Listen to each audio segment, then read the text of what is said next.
My name is Lauren Carter. I am 34 years old, and for most of my adult life, I was the quietest person at every family dinner and the one who somehow ended up paying when the check arrived.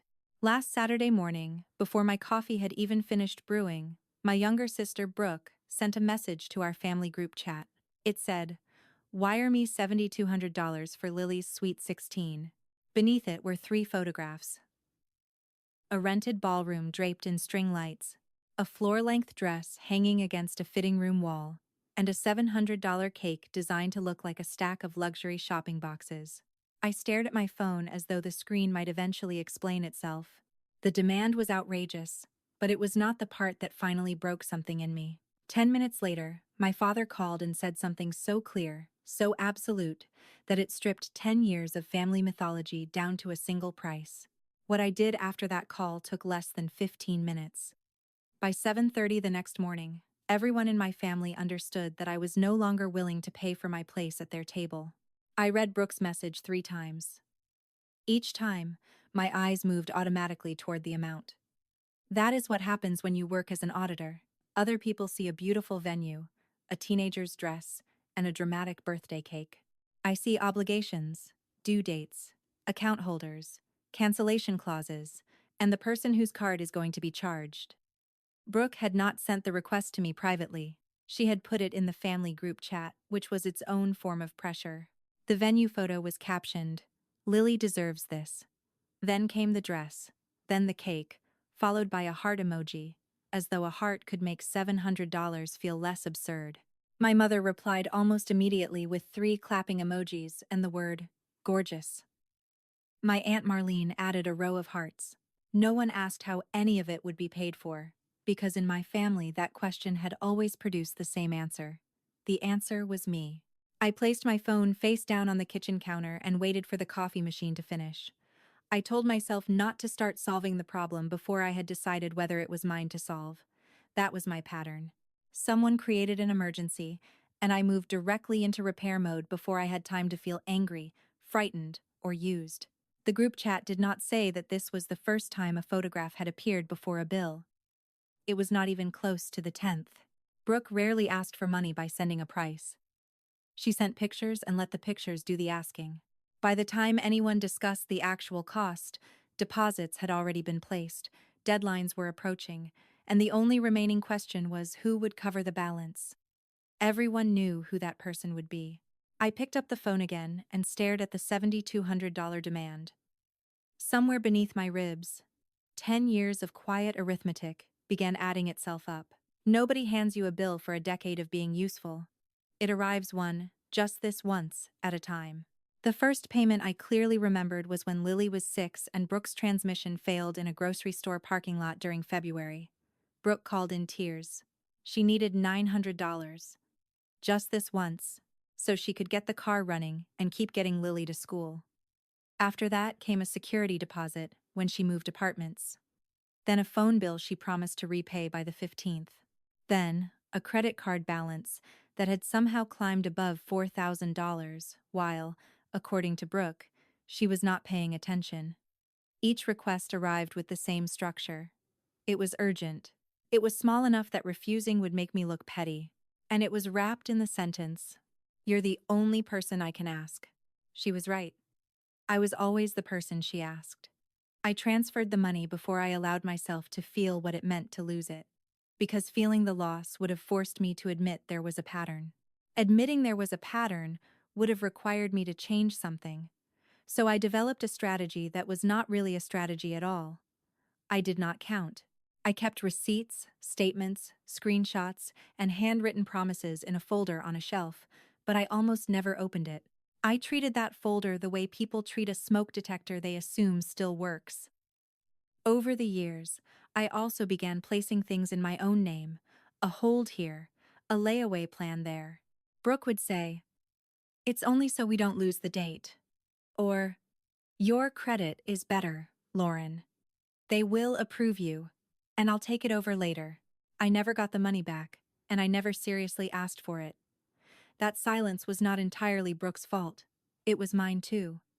I had made being the family fixer part of my identity. Being needed felt close enough to being loved that I stopped questioning the difference.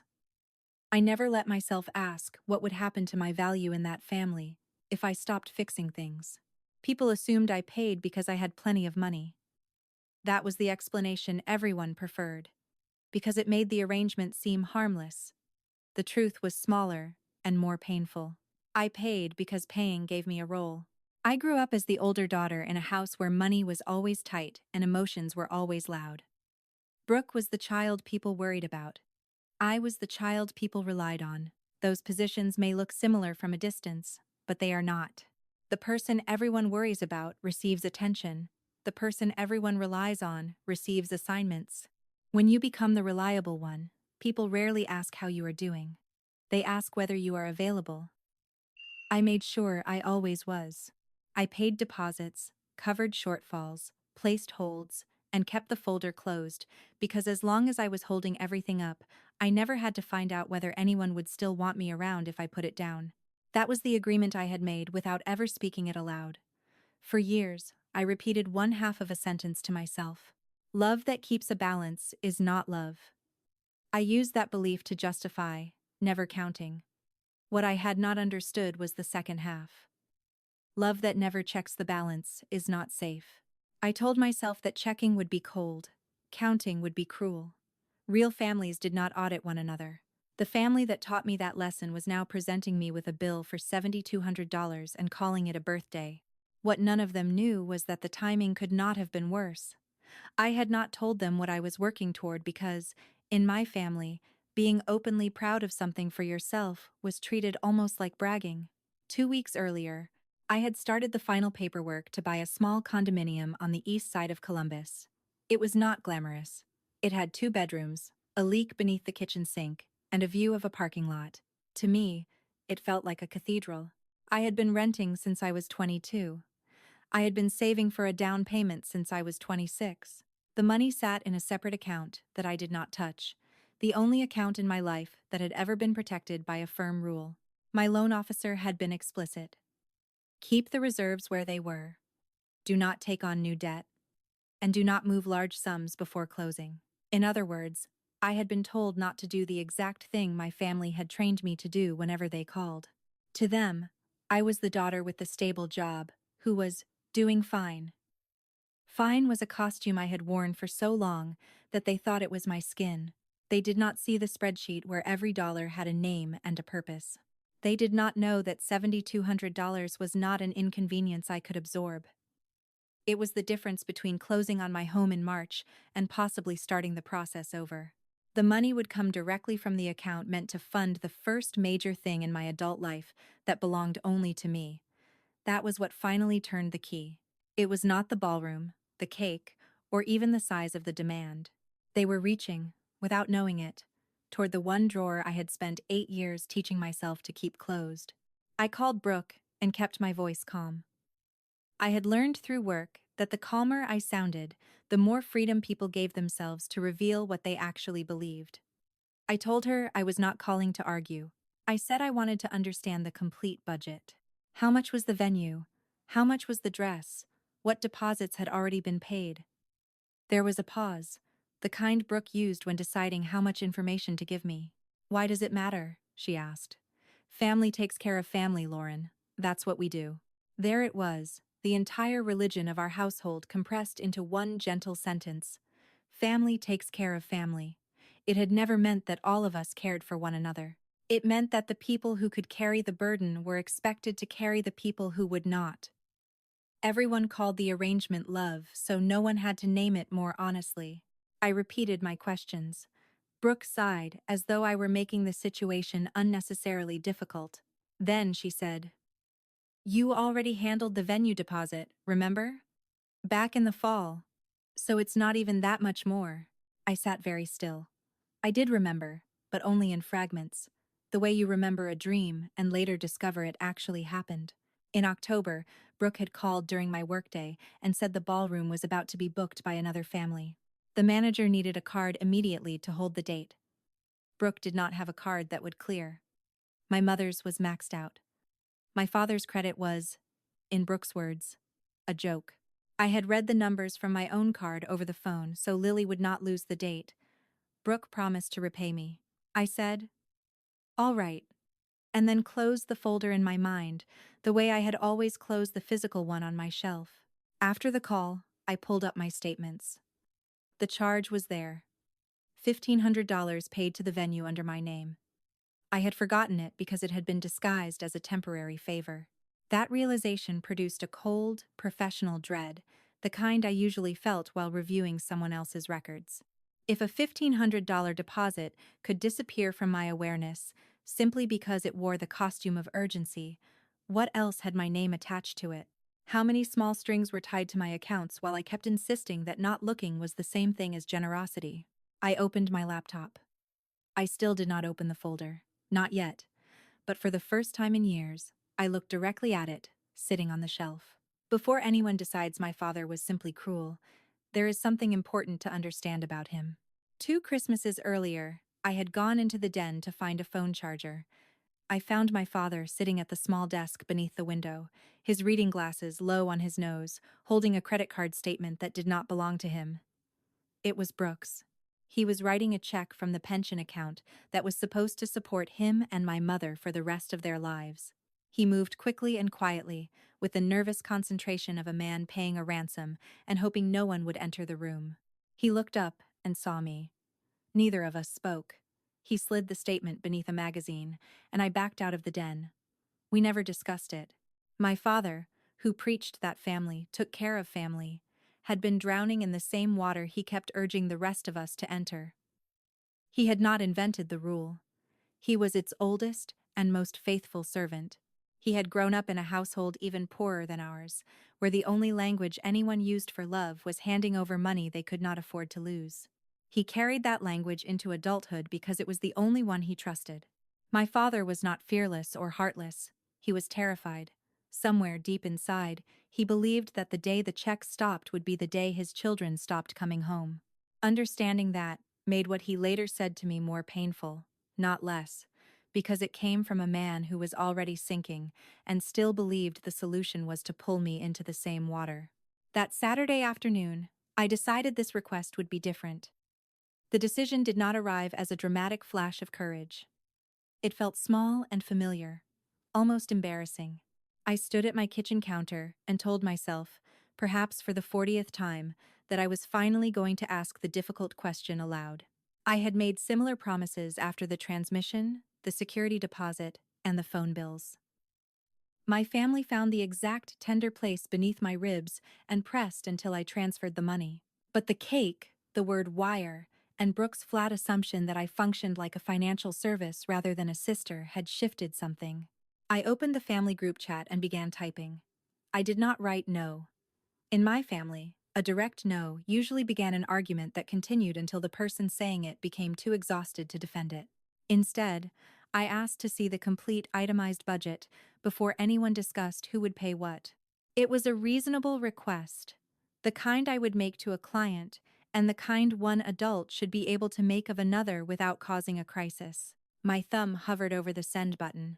It felt as though the entire architecture of my life was leaning against that tiny blue arrow. If I sent the message, I would stop performing the role of the reliable daughter. I would finally learn whether they loved me or merely loved my availability. I sat there long enough for my coffee to go cold. Then, I pressed send. For approximately 4 minutes, nothing happened. Those 4 minutes were the longest silence my family had ever given me. Then the typing bubbles appeared, vanished, and returned. 3 people were composing responses at once, the group chat equivalent of an entire room turning toward you. Aunt Marlene answered first. "Since when do we make family fill out forms, Lauren?" Then a cousin I had not heard from since he needed a cosigner wrote, "Wow, it's your niece." My mother followed with the careful peacemaking tone she had used all my life. "I'm sure Lauren didn't mean it like that." The problem was that I did mean it like that. I had asked one ordinary financial question, and my family reacted as though I had interrupted a funeral to demand a copy of the will. No one sent a budget. In my family, a request for a number was almost never met with a number. It was met with a feeling aimed directly at the conscience. Family helps family. Do not make it strange. She is your niece. Every response was another hand placed gently against my back, guiding me toward my checkbook. What disturbed me most was that they sincerely believed they were being reasonable. They had been raised under the same rule I had. To them, I was not asking for transparency. I was violating something sacred. I put my phone in a drawer and went for a walk I barely remembered afterward. When I returned, there were 11 new messages and one notification from a number that made my stomach tighten. It was the venue. I did not open it immediately because Brooke had escalated the group chat, and I needed to see what she had done. She posted a photograph of Lily standing in front of a fitting room mirror, wearing the floor-length dress. One hand rested on her hip. She was trying to smile, but the expression did not reach her eyes. Beneath the picture, Brooke wrote, "I guess I'll tell her the party is cancelled because her aunt wants a spreadsheet. She'll understand." The phrase was engineered with precision. Brooke had turned me into the woman who was making a 16-year-old girl cry. My chest tightened, and my hand moved toward the banking application, almost by reflex. For one full second, I was prepared to send the money simply so the photograph would stop existing. That was how the mechanism worked. Brooke rarely attacked me with anger. She placed a child between us. A child was the one thing I had never been able to refuse, and she knew it. But the auditor in me finally interrupted the reflex. At work, I never approved a transaction merely because someone was rushing me. I looked at the photograph again, this time not at the dress, but at Lily's face. My niece did not look like a teenager terrified that her party would disappear. She looked like a teenager frightened by what the party was doing to the adults around her. That was the first visible crack in the story I had been told. I stopped asking whether I could afford the celebration and started asking whom the celebration was really for. The next morning, I drove to Millage to speak with my mother. I believed that if anyone would understand, it would be her. Millage was about 40 minutes from my apartment. A small town with one good diner, too many empty storefronts, and a population that seemed to know whose children had turned out well. My parents still lived in the house where Brooke and I had grown up. I let myself in. My mother was standing at the sink, and before I sat down, she said without turning around, "I saw the chat." I told her I was not trying to hurt Brooke or Lily. I explained that I could not continue accepting surprise financial obligations, and that this request was larger and more dangerous to my future than anyone understood. I needed my mother in my corner. She dried her hands slowly, then looked at me with an expression that already felt like an apology. "You've always been the strong one, Lauren," she said. I braced myself. In our family, the strong one was never praise. It was an assignment. "You have more than your sister," she continued. "You always have. Would it kill you to smooth this over? Just this once? Just this once." Even my mother, the person who called herself the peacemaker, had a checkbook where her spine should have been. In that kitchen, I finally understood that peace in our family had almost always meant Lauren pays. My mother was not intentionally cruel. She looked exhausted and afraid. She genuinely believed she was asking me to be generous. But what she was asking me to do was surrender the down payment on my future so she would not have to sit in a room where her daughters disagreed about money. I left before anger pushed me into saying something I could not take back. By the time I reached the front porch, I understood that whatever I did next, I might have to do alone. Then I saw Lily sitting on the concrete steps. She was almost 16, all long limbs, dark eyeliner, and quiet observation. She had the same watchfulness I remembered carrying at her age. She was waiting in a way that made it clear she did not simply need a ride. I sat beside her. For a while, neither of us spoke. Then, without looking at me, she said, "You don't have to pay for it, Aunt Lauren." I asked what she meant. She picked at the edge of her sleeve. "The party. I know it's a lot." I heard Mom on the phone. Then she told me she had never wanted the ballroom. She wanted a group of her actual friends in the backyard, maybe with string lights, music, and food they liked. She did not want the 400-person guest list Brooke had assembled from distant relatives, acquaintances, and coworkers Lily had never met. "It isn't really for me," she said. She said it flatly, the way someone speaks after knowing a painful truth long enough to stop arguing with it. My niece had identified at 15 what it had taken me 34 years and a shelf full of receipts to name. The celebration was not primarily about her birthday. It was about Brooke proving to a family that measured devotion in money that she loved her daughter the most. Lily was going to become the excuse for a bill she had never requested. I put my arm around her. She allowed it, which she rarely did anymore. Sitting on those cold porch steps, I made a different decision from the one I had driven to Millage expecting to make. I was not going to protect the party. I was going to protect the child. I was beginning to understand that those were two entirely different things. That night, I could not sleep. Shortly after midnight, I took the folder from the shelf. It was thick with old bank statements, screenshots, payment confirmations, and handwritten notes from the years when Brooke still bothered to write, "I owe you." I made coffee at an hour when sensible people were sleeping and opened a new spreadsheet. A folder was emotion. A spreadsheet was fact. For that night, I needed fact. I created 5 columns: date, purpose, amount repaid, and documentation. The repayment column was almost immediately empty. I began with the transmission from 8 years earlier, $900. Then I moved forward one line at a time, refusing to round, minimize, or soften any amount.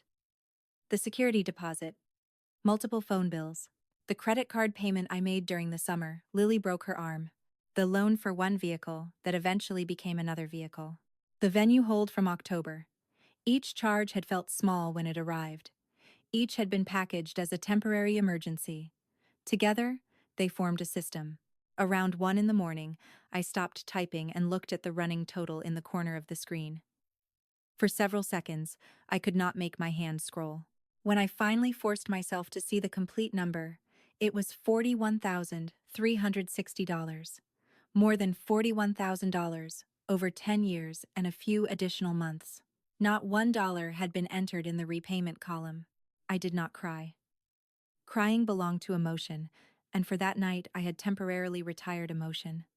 I simply stared at the figure.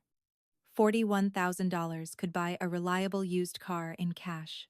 It could cover a significant portion of a child's college education. It could become most of the down payment on a modest 2-bedroom condominium with a leaking sink and a view of a parking lot. I had given my family the value of a home I did not yet own, one $900 emergency at a time. I had done it so quietly that they had come to believe the money appeared naturally, the way rain appeared, the way I appeared whenever someone called. The ledger taught me something feelings never had. I was not helping them. Help is supposed to have an ending. It supports someone until that person can stand more securely, then it steps back. What I had been doing contained no ending because, if I was honest, I had never wanted it to end. An ending would force me to discover who I was to them when I was not paying. I had been financing a way of life and calling it love. They had been accepting the financing and using the same word. For a decade, that word protected all of us from looking directly at the arrangement. Love that keeps a balance is not love, but love that never checks the balance is not safe. At 1 in the morning, seated in the blue light of my laptop, I finally understood the entire sentence. The question was no longer whether I could continue paying. The question was what I was going to do with $41,360 worth of proof. There was another discovery inside the spreadsheet, and it changed my grief into a plan. To verify the amounts from the previous year, I had to retrieve the actual contracts and account records. That was when I noticed exactly whose name appeared on them. The $1,500 venue deposit was on my card, under my name, tied to a confirmation number that included my initials. But the venue was not the only obligation. Brooke had placed a deposit at the bakery in October. Her first card had been declined, and she had texted me in a panic. I gave her my card, only for the hold. The deposit was $300. The card was mine. The dress in the fitting room photograph was on a layaway plan at the boutique. The plan was also in my name because, as Brooke had reminded me, my credit was better and approval would be easier. For 10 years, I had thought of myself as the family wallet, something passive that opened when needed and released money on command. But a wallet has no authority. An account holder does. A signatory does. Somewhere inside a decade of favors, I had become legally attached to the very party I was being ordered to finance. The holds had been mine to place, which meant they might also be mine to release. That realization arrived with the cold clarity of a column finally balancing. I had not simply paid for my family's choices. I had been standing between them and the consequences of those choices. My name was the structure holding the entire illusion together. A name given without enough thought could still be withdrawn with intention. Before taking any irreversible action, I tried the reasonable path. I need that to be understood, because I did not begin with cancellation. On Monday, I sent Brooke a careful message. I told her I loved her and loved Lily. I wanted Lily to have a meaningful 16th birthday. Then I proposed something I believed was fair. We could sit down together, examine the real costs, and design a celebration Lily actually wanted and both of us could afford. I would contribute a specific amount, stated openly in advance. We would put every expense on paper.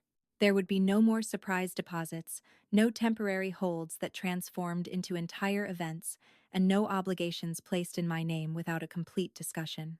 I read the message twice before sending it. For a moment, I felt hopeful. It was the most honest thing I had said to my sister in years. I was not refusing to help. I was offering a different kind of yes, one with boundaries strong enough to carry real weight. I was willing to be generous deliberately instead of being ambushed into generosity. I thought that if Brooke understood I was rejecting the secrecy rather than rejecting her, we might build something better from the damage. She called instead of responding by text. Brooke usually called when she wanted me to hear her voice break. It broke almost immediately. "So that's it?" she said. "I'm a line item now?" I told her that was not what I had written. I had invited her to plan with me. "Together?" she repeated, making the words sound insulting. "You want a meeting? You want me to justify my daughter's birthday to you like I'm applying for a loan?" The difference between us was suddenly exposed. To me, a budget was a form of respect. It meant I took her seriously enough to plan honestly with her. It meant I viewed family members as accounts to be evaluated, rather than people to be loved. "Real families don't do this," she said, and by then she was crying in a way that sounded genuine. "Real families don't count." I did not argue because she meant it completely. She had grown up in the same house I had, where counting was treated as emotional cruelty and giving until it hurt was praised as devotion. For 10 years, I had served as proof that the rule worked. I gave, and I did not count. Now, I had picked up a pencil, and to Brooke that pencil represented a betrayal larger than the money itself. She ended the call before I could answer. I sat at my table and understood that the reasonable door I opened had been closed from her side. There was no version of this conflict in which I continued to be considered the good sister. There was only the version where I remained the family wallet, and the version where I stopped. On Tuesday, the vendors began contacting me. That was when the full shape of the trap became visible, because the financial fog had deadlines. The venue emailed first. The message was friendly and professional. It reminded Miss Carter that the remaining ballroom balance was due within 72 hours to secure the date. If payment was not arranged, the card on file could be charged automatically according to the contract. The card on file was mine. The bakery sent a text about the remaining cake balance. The boutique sent a notice about the final layaway installment for the dress. Every message was addressed to me because every account belonged to me. None of the vendors knew or cared that the celebration they were billing me for had become a family crisis. They saw an authorized customer, a contract, and a deadline. Doing nothing was not a neutral choice. If I ignored the messages, the charges could hit my credit line within 3 days. That was the credit profile I needed to keep stable for the condominium closing. A part I had never knowingly agreed to fund in full would become mine automatically. I could lose the home and purchase another decade of being the wallet, all without making a conscious decision. That was the dangerous brilliance of the arrangement, though I do not believe anyone designed it deliberately. By the time I understood the trap, I was already standing inside it with the only key. I could pay and preserve the old family role, or I could use the authority attached to my name.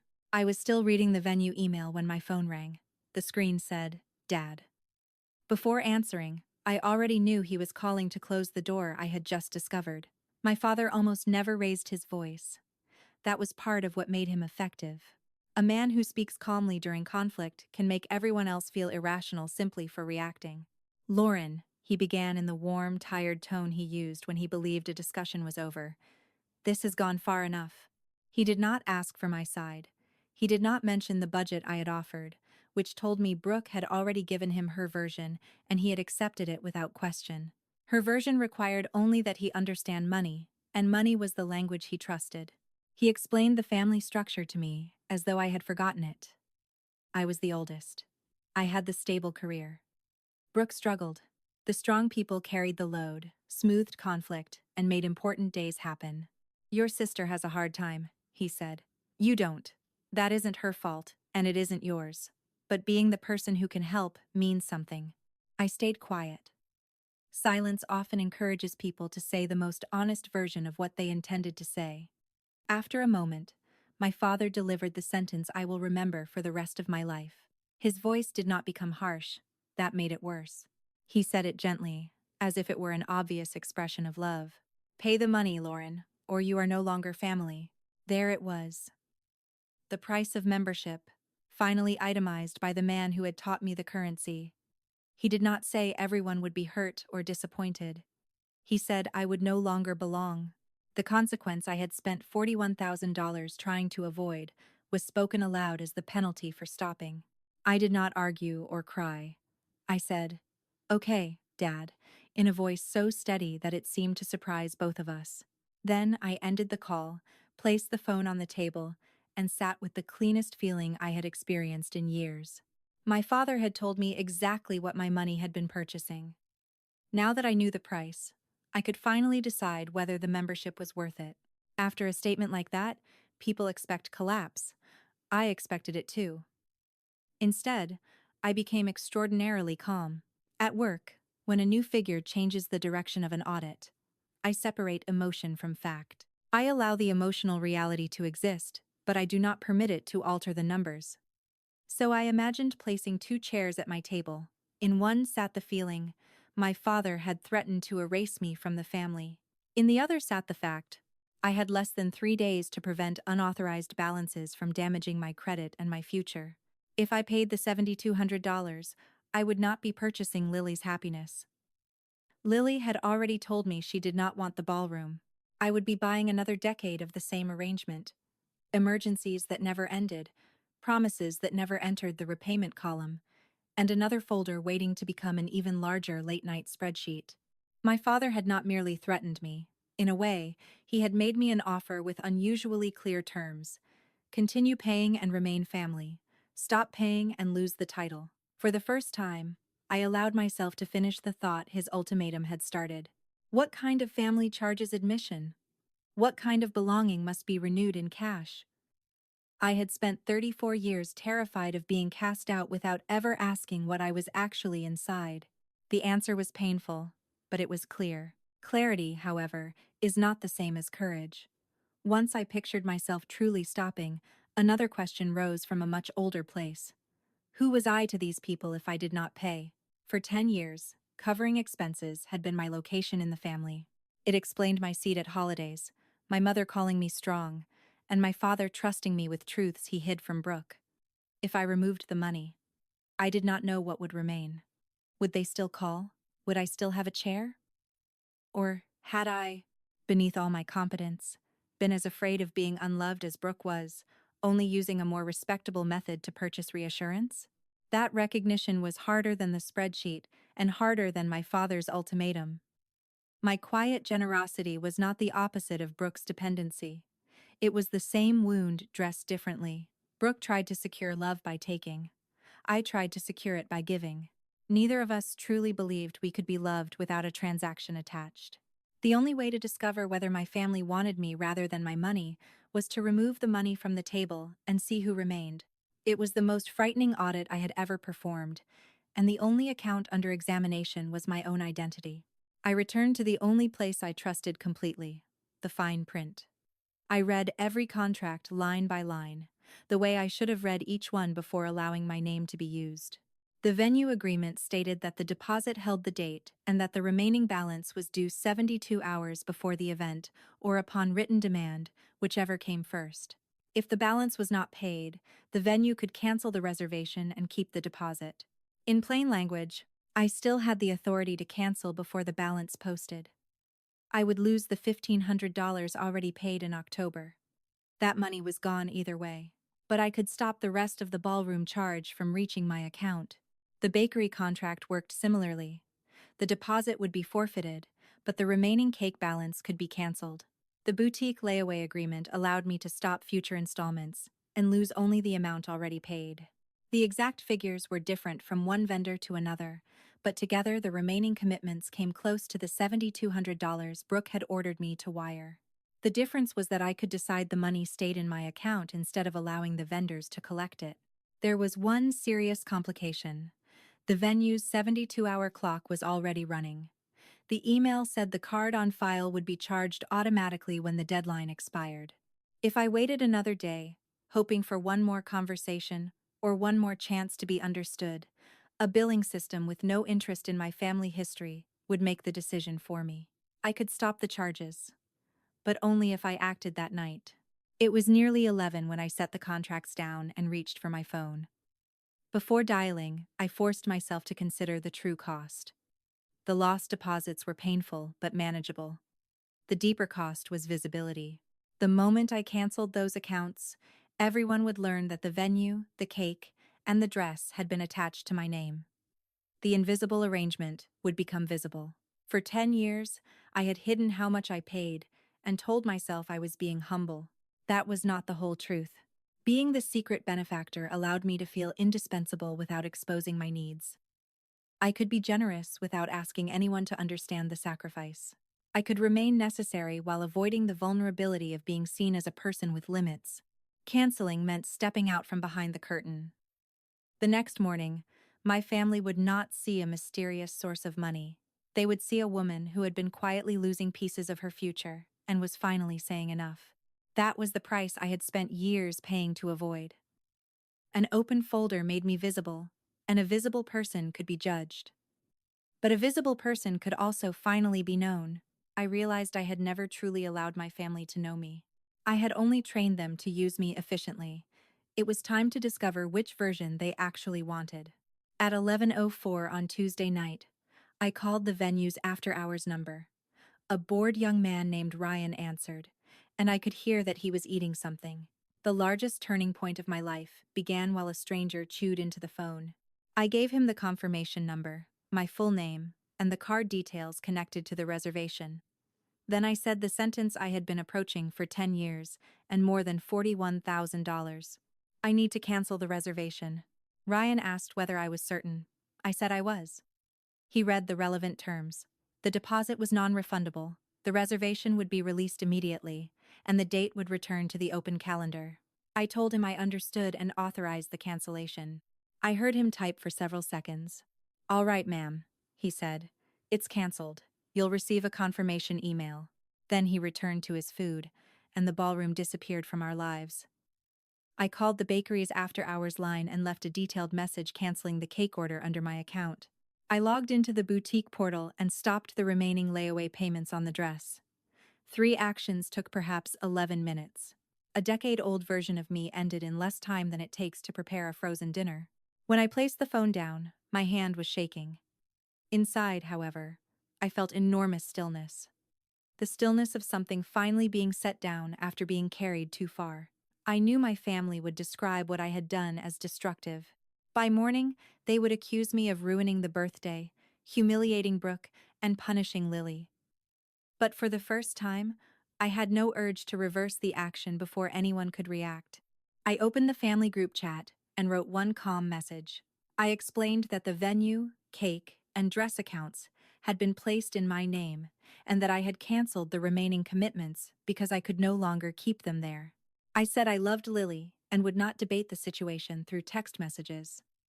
I would be at my parents' house at 7 the next morning. Anyone who wanted to discuss it could meet me there. Then I printed the spreadsheet. Every line. 10 years. $41,360. The repayment column remained exactly as I had built it. Empty. I placed the pages inside the same plain manila folder I had finally cleared from the shelf and set it beside my keys. I was not taking the records to humiliate anyone. I was taking them because I could no longer be the only person in our family who knew the truth. For 10 years, I had protected everyone else from the number. The following morning, I would place that number on the kitchen table and allow it to become as real for them as it had always been for me. I turned off the light and slept very little. Somewhere between Columbus and Millage, automated systems were generating cancellation notices that would arrive in Brooke's inbox at either the worst possible time or the only useful one. I reached my parents' house at 6:50 the next morning because I had never been late to anything in my life.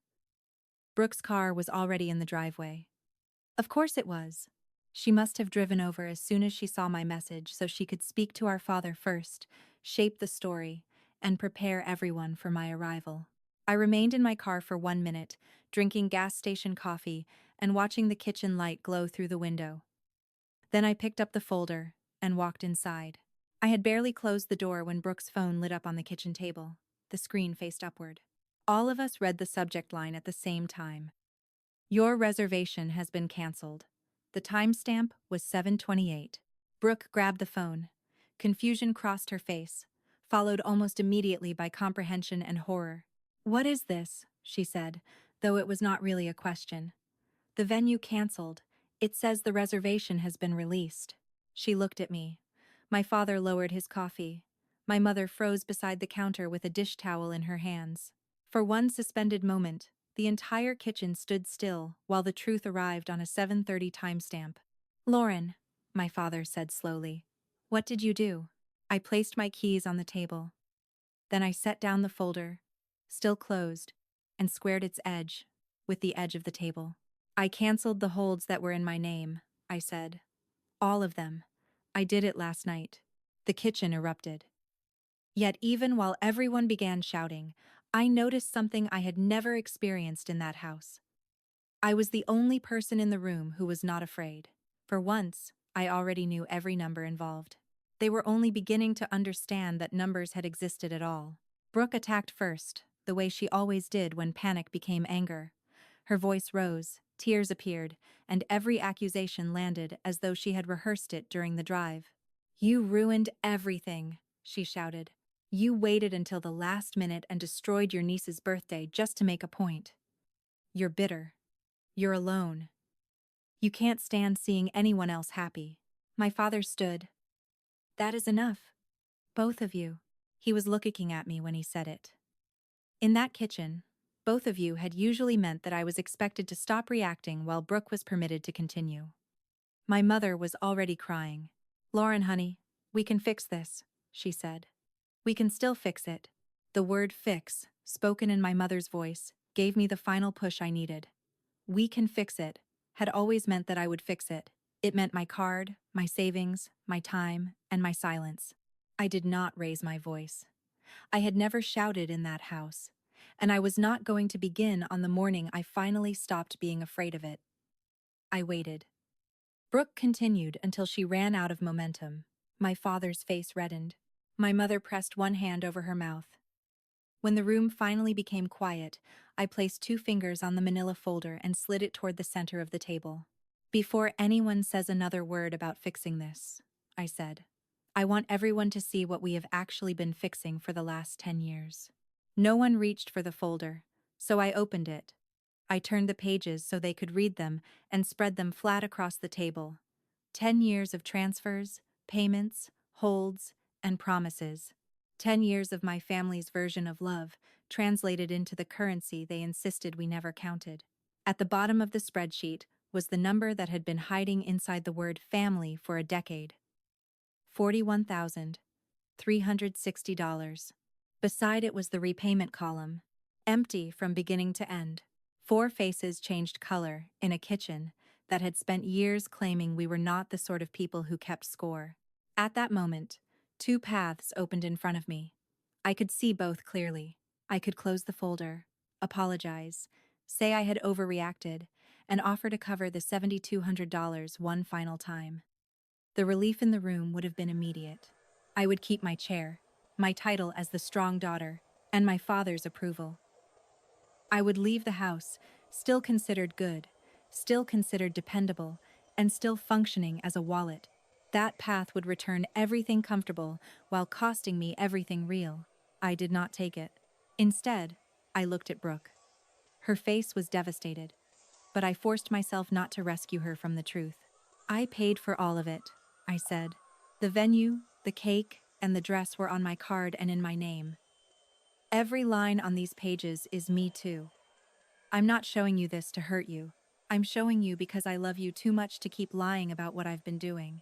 My father made a sound as if he intended to interrupt. I continued, still calm. I did not cancel because I stopped loving Lily. I canceled because I finally started loving her in a way that does not require pretending this is healthy. The sentence landed differently on each person. My mother's face collapsed. My father turned away.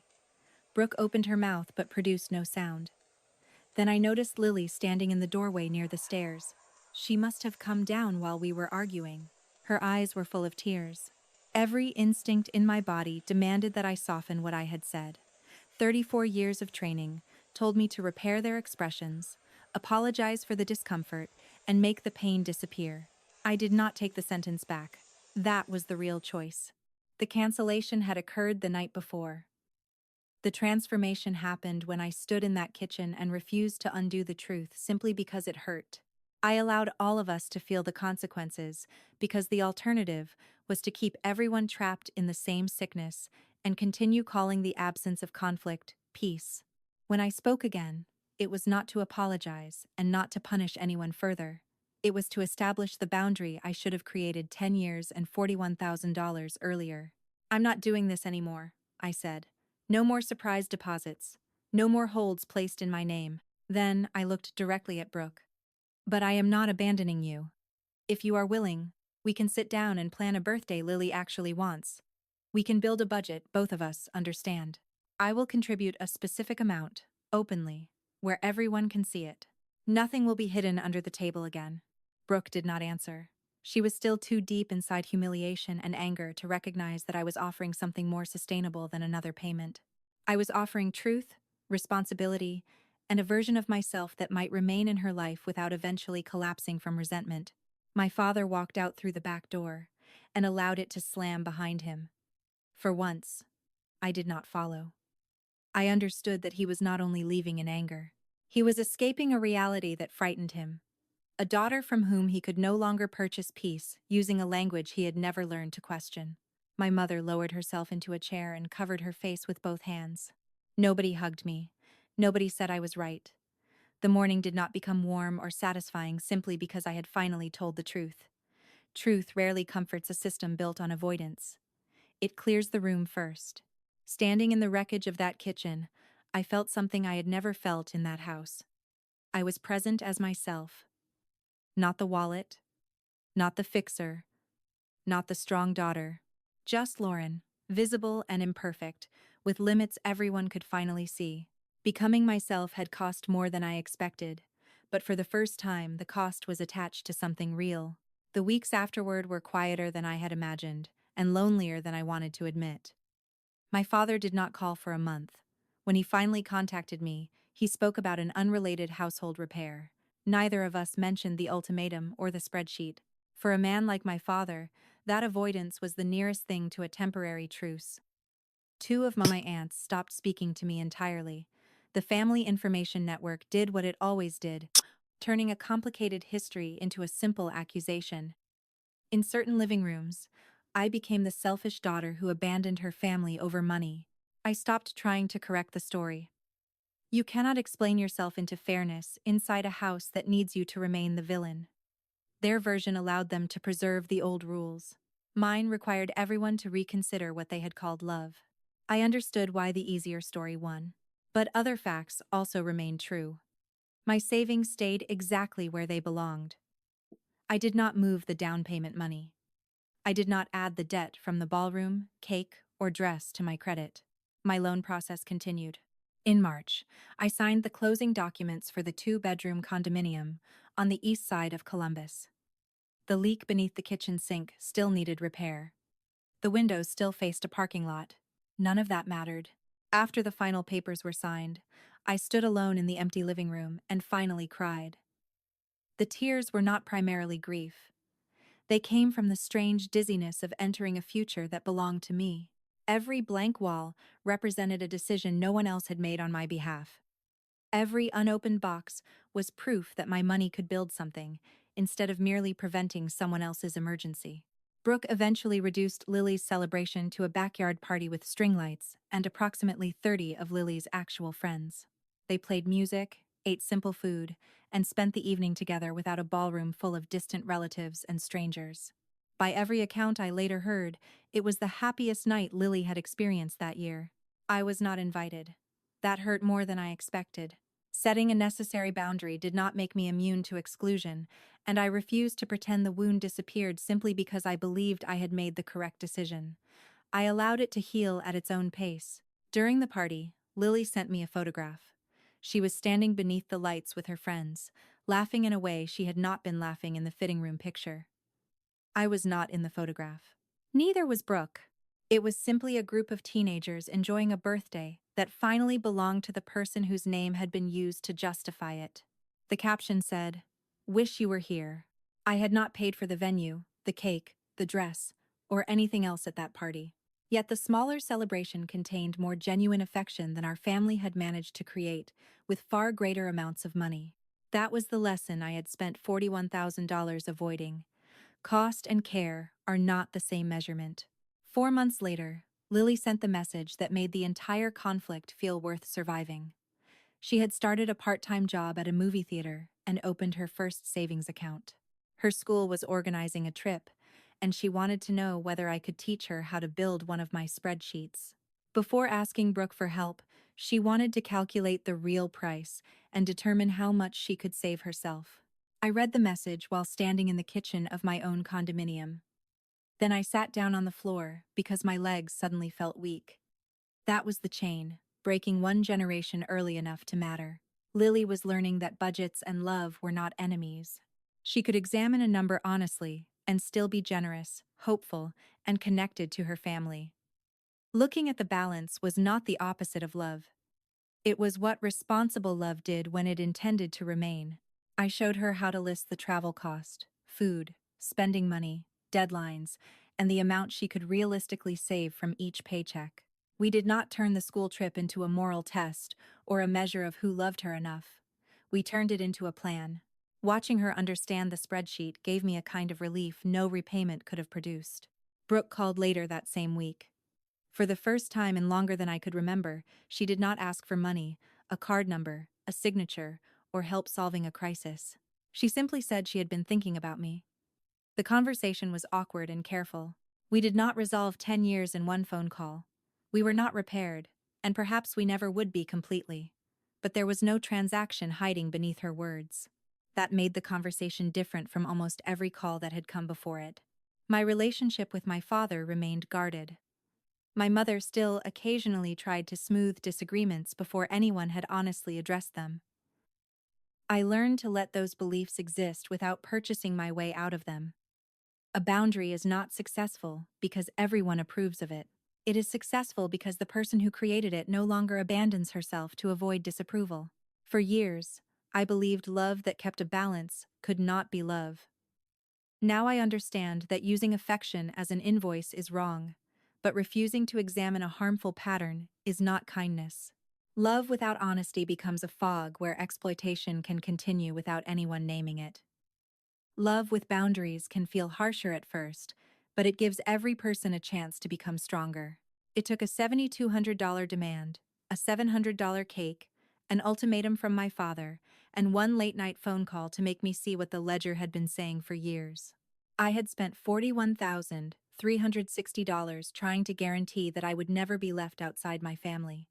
The moment I stopped paying, I discovered that belonging purchased through fear was never secure in the first place. Sometimes, the most loving answer is not another transfer, another rescue, or another promise made in panic. Sometimes it is a clear number, an open folder, and the word no spoken early enough to give everyone a chance to change.